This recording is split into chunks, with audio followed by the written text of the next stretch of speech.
Ya, assalamualaikum warahmatullahi wabarakatuh. Di sini saya Firdaus Kurniawan, MPM 18430075 semester 5, akan menjelaskan tentang jawaban dari latihan soal dari mata kuliah Keamanan Informasi.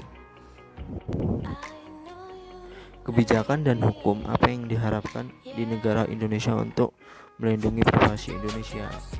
Secara konstitusional, negara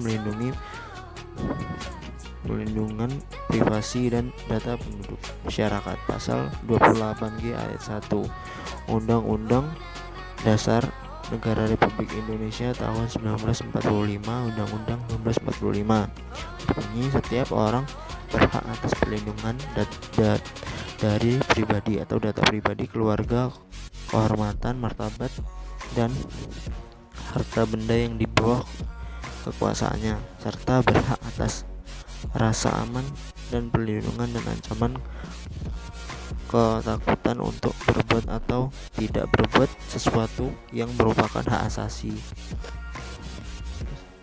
senada dengan pasal 28G ayat 1 Undang-Undang 1945.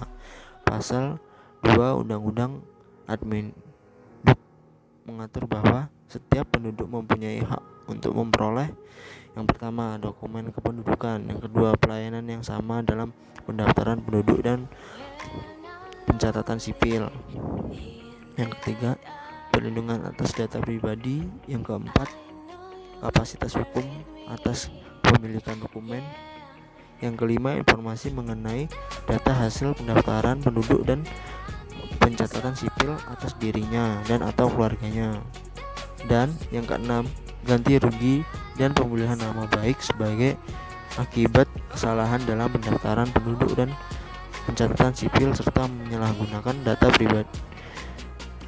pribadi oleh instansi pelaksana.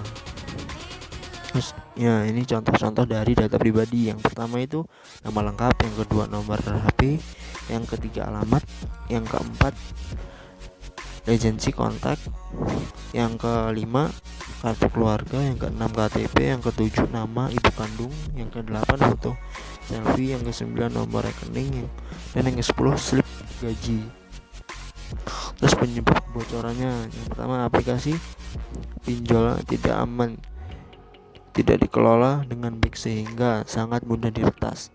Akses email, file foto, dan dokumen sembarangan, akibatnya data kita bisa ditambang karena kecerobohan kita sendiri. Terus yang ketiga, perusahaan ada kebocoran menyimpan data pribadi karyawan. Terus oknum perusahaan yang sengaja mengobrolkan data dan menjualnya. Terus apa yang harus dilakukan untuk melindungi data pribadi? Yang pertama ini, hati-hati memberikan data pribadi. Yang kedua, bersih-bersih digital secara reguler. Jangan unggah, scan, dan foto online. Budidaya penduduk, bisnis, dan keamanan atau budaya. Negara harus hadir. Terus jasa pinjaman online yang aman. Nah, ini yang pertama, terdaftar di OJK. Yang kedua, teliti dengan syarat dan ketentuan. Yang ketiga, waspada dengan permintaan akses data di ponsel. Setelah itu